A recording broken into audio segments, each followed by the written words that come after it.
The most anticipated movie of 2024 has just come out, and today we're going to talk about it. Deadpool and Wolverine is a third extension of the Deadpool franchise, combining many different aspects together, ranging from Wolverine to Fantastic Four to the Marvel Cinematic Universe. It's a chaotic combination of tons of different worlds and characters, but it comes together to create a beautiful spiderweb of content. Unsurprisingly, the movie does a great job of handling Deadpool's character. He's funny, stupid, violent, annoying, pretty much everything he was for the first 4 hours of content that we got over the last decade. With this being a multiverse movie though, we don't just see Deadpool, we see many Deadpools. The thing that really makes this film stand out is the fact that it's actually a multiverse movie. So many movies have come out recently that have been related to the multiverse. Like, we've gotten a lot of multiverse content. Spider-Man No Way Home, Spider-Man Into the Spider-Verse, Spider-Man Across the Spider-Verse, Doctor Strange in the Multiverse of Madness, The Flash, Everything Everywhere All at Once, The Lego Movie the second part. We even got the multiverse TV shows like Loki and What If, and now we have Deadpool and Wolverine. It would be wrong to say that Deadpool and Wolverine is the best objective representation of a multiverse movie, but it does an amazing job of actually displaying what the multiverse really is. Comparing it to movies like Doctor Strange 2, Deadpool 3 does a much better job of taking us through different verses and showing us different versions of the same character. I can't believe this sentence is coming out of my mouth, but there's actually a scene in the third act of the movie where Deadpool fights 100 other Deadpools, including Lady Pool, Cowboy Pool, and a literal baby Deadpool. It's safe to say that this is comedically the silliest multiversal adaptation, but does an honest job of showing what the multiverse would actually be like. Not to mention the alleged 20-year-long Wolverine search that Deadpool had, which also gave us a hilarious Henry Cavill cameo and threw a few digs at DC. So I guess the question is, what makes a movie great?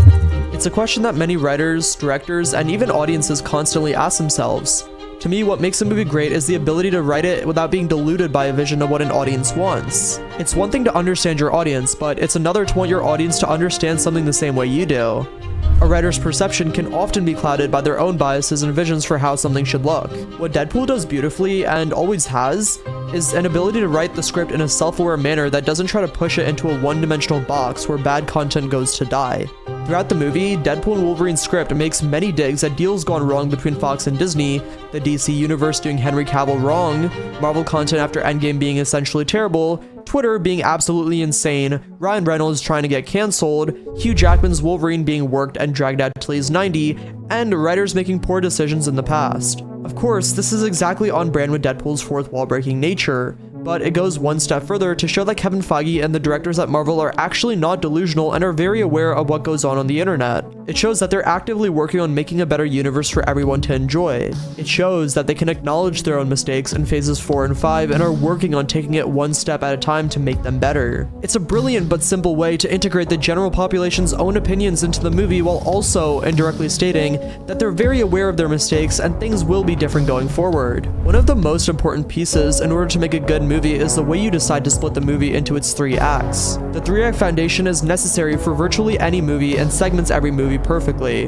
The 3-act structure goes like this. The first act is the setup and has an inciting incident. The second act is the conflict and increases the stakes, the action, and the obstacles. The third act is the resolution or climax and has a descending action and at which point the movie ends. The problem with many superhero movies is that they take an extremely generic 3-act sequence and run with it virtually every single time. You can see this structure in all sorts of films. Virtually every DCEU movie, excluding the Joker and Zack Snyder's Justice League, has this. You can see it in all of the Iron Man movies, all of the Thor movies, and even some of the Captain America movies. It's why movies like Morbius, Venom, and Ant-Man all feel the same.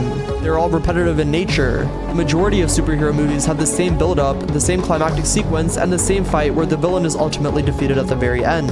Even the 3 Deadpool movies that have come out actually struggle with the structure, but luckily that is absolutely the only thing generic about these movies whatsoever. Everything else that comes out of Deadpool is completely different from anything I've ever seen before, especially in the superhero genre. The only thing that even comes remotely close is James Gunn's Suicide Squad and James Gunn's Peacemaker, and that's not nearly up to par to Deadpool as a character. Anyways, my point is, Deadpool and Wolverine followed the same structure, but at least to me, the acts feel less segmented. The final fight scene wasn't some all-out war between the protagonist and the antagonist. It didn't really feel like Deadpool versus Cassandra Nova. To me, it felt more like Deadpool was getting in his own way, literally, and Deadpool's conflict was much more internal. The setup for his plot was the fact that he wanted to be valuable to the world and do something for someone else. He wanted to mean something more, not just for himself, but for Vanessa. And to be completely honest, I have to admit, the Vanessa storyline was the most rushed and lazy part of the movie for me. But even with that being said, it sets up the opposing conflict with Wolverine perfectly. These two characters are virtually opposites but the same, and you can see that through their multiple fight scenes. It's chaotic, but it works, and that's what makes Deadpool 3 brilliant in my eyes. I think it's also important to talk about the cameos in this movie though, because they're not really cameos.